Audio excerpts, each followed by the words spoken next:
I am Dr. Parimala Gandhi, Professor in Chemistry, Science and Humanities, Nehru Institute of Technology, Coimbatore. The subject code is CY3151, Engineering Chemistry. I am going to teach about desalination of water. So before entering into the topic, we know about the course objective. So to understanding the quality of the water parameter and what are the techniques used to separate the water from the hot water to soft water. Now enter into the topic, desalination of brackish water. So it's a process to remove the carbon salt, that is the sodium chloride is removed from the water is called as desalination. So the water containing several dissolved salts, it cannot be used for day-to-day activity.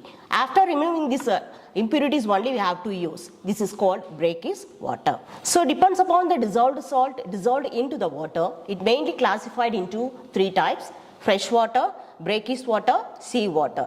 So the fresh water containing less than 1000 parts per million of dissolved salt, and the brackish water containing greater than 1000 but less than 35,000 parts per million of dissolved salt. Whereas in the sea water it's contained greater than 35,000 parts per million of dissolved salt. So among the three we have to use fresh water only, we have to use in the day-to-day activity.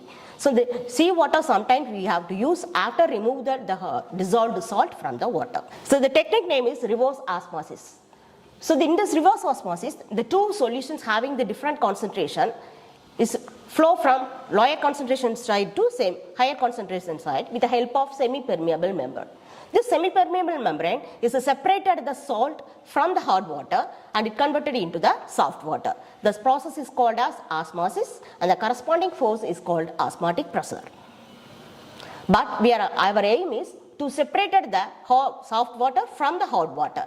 So here the applied force is passed into the opposite direction. The water flow from higher concentration side to lower concentration side. So now the sea water is converted into fresh water. This process is called as reverse osmosis. So in this reverse osmosis we are using so many membranes are used, especially we are using the cellulose acetate and cellulose butyrate.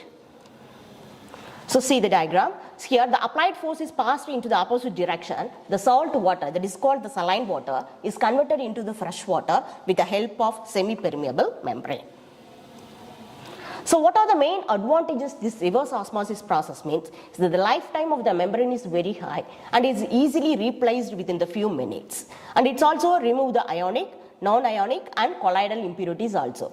The cost of this instrument is very low and easily is converted into seawater into the drinking water. The outcome of this course is to understand the quality of the water and also parameters of the water and what are the techniques used to separate the water, seawater or separated from the hot water. So these are some important questions. So define the desalination, how does the reverse osmosis work, how is the pressure applied in the reverse osmosis, and what is the self-injection in reverse osmosis. So these are the references. Thank you.